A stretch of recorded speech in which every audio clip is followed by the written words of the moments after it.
ఆధ్యాత్మికత్వమే ధ్యేయమని India ఇంకా కొన్ని దేశాల్లో భిక్షు సన్యాసులు ఘోషిస్తూ ఉంటారు. భవిష్యత్ జీవితానికి ఆధ్యాత్మికత్వమే మూలాధారమని బోధిస్తూ ఉంటారు. దీనికి భిన్నంగా అత్యంత బలవంతమైన ఫైనాన్స్ కంపెనీలు, అప్పుల వాళ్ళు అనొచ్చు, వీళ్ళని భయంకరమైన షరతులతో వడ్డీని వడ్డీకి డబ్బులను తిప్పుతూ ఎంతో మంది జీవితాలతో ఆడుకుంటూ ఎన్ని సంసారాల్లోనో చిచ్చుపెడుతూ ఎంతమందినో కొల్లగొడుతున్నారు. వీళ్ళదే నిజంగా నిరుపయోగమైన జీవితం.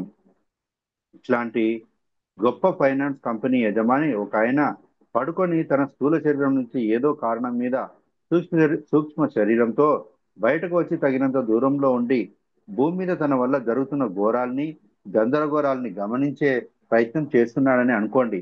భయంకరమైన జ్ఞాపకాలలో ఆయన వెనక్కి తిరిగి వస్తాడు. తన బ్రతుకు ఎంత నీచమైనదో స్పష్టంగా అర్థమవుతుంది. కానీ మళ్ళీ ఆ స్థూల శరీరంలోకి వచ్చి నిద్రలోంచి లేవగానే ఓ కొత్త జీవితాన్ని ప్రారంభించాలి అని తాను చేసుకున్న సంకల్పం సంగతి మర్చిపోయి, తాను ఎలాగూ అధముడే కనుక రాత్రి ఓ పీడకలగా తయారైందని, నిద్ర నాశనం అయిపోయిందని అందరి మీద తన అసంతృప్తిని వెళ్ళగక్కే ప్రయత్నం చేస్తుంటాడు. అందరి మీద మండిపడుతూ ఉంటాడు. అతని పరిస్థితి ఈ ఒక్కరోజు మాత్రమే కాకుండా జీవితం అంతా ఇలాగే జరుగుతూ ఉంటుంది. దీన్నే మండే మార్నింగ్ బ్లూస్, సోమవారపు శోకాలు అంటారు. నిజమే. దీనికో ప్రత్యేకమైన కారణం ఉంది. చాలా మంది వారంలో వరుసగా ప్రతిరోజు ఖచ్చితంగా కొన్ని గంటల పాటు పనిచేసి తీరాల్సి ఉంటుంది. అలా పనిచేయాల్సిన వారం రోజులు అయిపోయాక ఒక రోజో రెండు రోజులు సెలవు దినాలు వస్తాయి. చేసే పని నుంచి ఆట విడుపు వస్తుంది. విశ్రాంతి సంపూర్ణంగా లభిస్తుంది.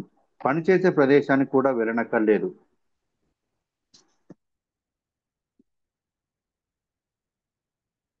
మామూలుగా ప్రశాంతంగా నిధిలోకి జారుకుంటారు.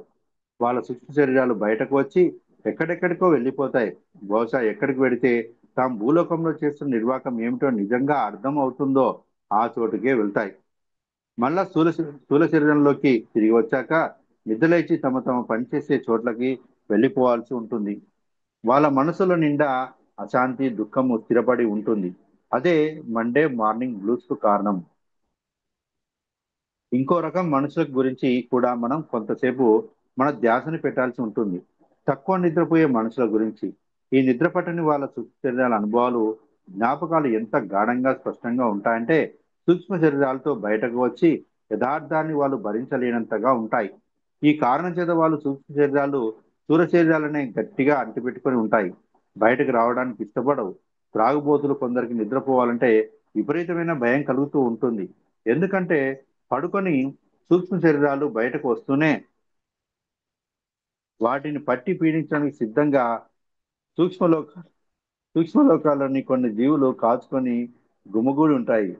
పింక్ వర్ణపు ఏనుగులు మొదలైన సూక్ష్మలోకాల్లో త్రాగుబోతులకు కనిపించే భయంకర జీవరాశుల గురించి మనం ఇదివరకే ఓసారి చదివాం.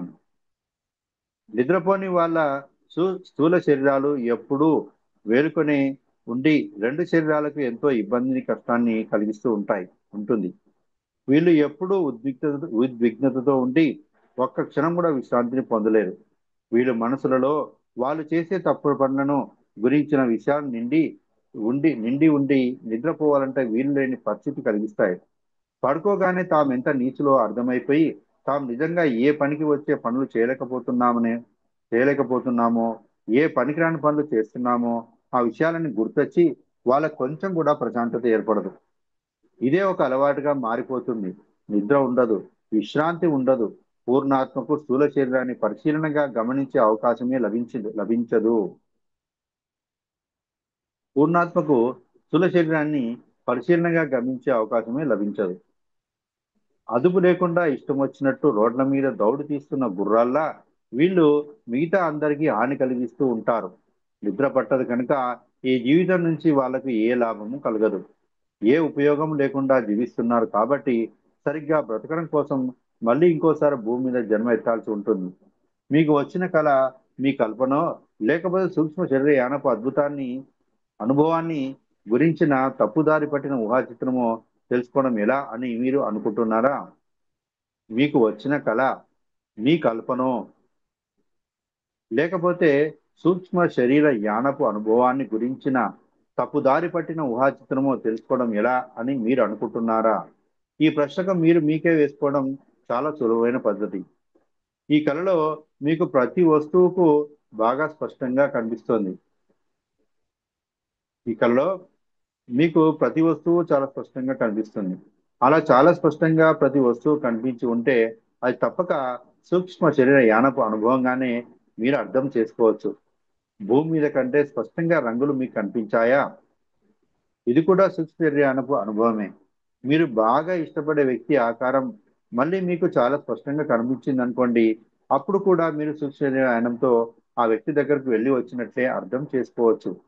పడుకునే ముందు మీరు ఇష్టపడే వ్యక్తి ఫోటోను చూసి పడుకున్నారంటే రిలాక్స్ అయ్యి నిద్రపోయాక తప్పక అతడి దగ్గర సూక్ష్మ శరీరంతో వెళ్ళి తీరుతారని తెలుసుకోండి. నాణానికి ఉన్న మరోవైపు కూడా చూద్దాం. మీరు నిద్ర నుంచి లేవగానే కొంత చికాకుగానే లేచినా కోపం మాత్రం రాని స్థితిలో ఉన్నారనుకుందాం. మీరు అంతగా నచ్చని మనిషి గురించిన జ్ఞప్తికి వస్తుంది. మీరు ఆ వ్యక్తి గురించి ఆలోచిస్తూ నిద్రపోయి ఉండవచ్చు. మీ వివాదం లేక యుద్ధం గురించి ఆలోచిస్తూ పడుకొని ఉండవచ్చు. మీరు అతడి దగ్గరికి సూక్ష్మ శరీరంతో వెళ్ళి ఉండవచ్చు. ఆ వ్యక్తి కూడా తన సూక్ష్మ శరీరంతో సూక్ష్మ లోకాల్లో మిమ్మల్ని కలిసి ఇద్దరు మాట్లాడుకొని మీ సమస్యను పరిష్కరించుకోవడానికై చర్చలు సాగించి ఓ సామరస్యాన్ని సాధించి ఇద్దరికి నచ్చిన నిర్ణయానికి తీసుకొని ఉండవచ్చు. లేకపోతే మీరు ఇంకా తీవ్రంగా ఒకరినొకరు దూషించుకొని మీ దేశాన్ని పెంచుకొని తిరిగి వచ్చి ఉండవచ్చు. సామరస్యమైన సమరమైన మీ స్థూల శరీరాన్ని మొరటగా చేరి ఉంటే ఆ కుదుపు మీ అనుభవాలను తుడిచిపెట్టుకొని పోయి చికాకు, దేశం, అసహనము ఇవే మిగిలి ఉంటాయి. కళలు ఇంకో లోకానికి కిటికీలు. కళలు ఇంకో లోకానికి కిటికీలు. కళలు కనడం నేర్చుకోండి. ఆ కళను పరీక్షించండి. మీరు పడుకోబోయే ముందు ఓ సంకల్పాన్ని చెప్పుకోండి. నిద్ర లేచిన తర్వాత రాత్రి నిద్రలో మీకు జరిగిన అనుభవాలన్నీ ఏ మాత్రం వక్రీభవనం చెల్లాచెదరు కాకుండా పూర్తిగా గుర్తుకు రావాలని. మీరు పడుకోబోయే ముందు ఓ సంకల్పాన్ని చెప్పుకోండి. నిద్ర లేచిన తర్వాత రాత్రి నిద్రలో మీకు జరిగిన అనుభవాలన్నీ ఏ మాత్రం వక్రీభవనము చెల్లాచెదరు కాకుండా పూర్తిగా గుర్తుకు రావాలని. ఈ సంకల్పం నెరవేరి తీరుతుంది. పాశ్చాత్యులకు మాత్రం కొంత కష్టం తప్పదు. వాళ్ళకు అనుమానాలు ఎక్కువ. ప్రతిదానికి రుజువులు కావాలి వాళ్ళకి. తూర్పు దేశాల్లో చాలా మంది ట్రాన్స్ లోకి వెళ్ళిపోతూ ఉంటారు. అంటే తమ శరీరాన్ని మర్చిపోగలుగుతారు. ఇంకో విధంగా చెప్పాలంటే ఈ ట్రాన్స్ అనే విద్య స్థూల శరీరం నుంచి తమ సూక్ష్మ శరీరాన్ని బయటకు తీసుకురాగల ధ్యానం అని అర్థం. ఇంకో విధంగా చెప్పాలంటే ఈ ట్రాన్స్ అనే విద్య స్థూల శరీరం నుంచి తమ సూక్ష్మ శరీరాన్ని బయటకు తీసుకురాగల ధ్యానం అని అర్థం. ఇంకా కొంతమందికి నిద్రపోయి లేవగానే జవాబులు, సమాధానాలు, సరైన పరిష్కారాలు చటుక్కున స్ఫురిస్తూ ఉంటాయి. మీరు కూడా ఇలాంటి శక్తిని సంపాదించుకోవచ్చు సాధనతో. సాధించగలం అనే నమ్మకం పెట్టుకొని కళలను సక్రమంగా కనడం నేర్చుకొని మరో లోకపు కిటికీలను తెరిచి ఉంచే ప్రయత్నం చేసి సృష్టిలో అత్యంత శోభాయమైన కళల్ని అనుభవించండి. ఇంతటితో ఈ కళలు అనే పాఠం పూర్తయింది. ఓకేనా మాస్టర్స్, థ్యాంక్ యూ. టైం కూడా అయింది కదా.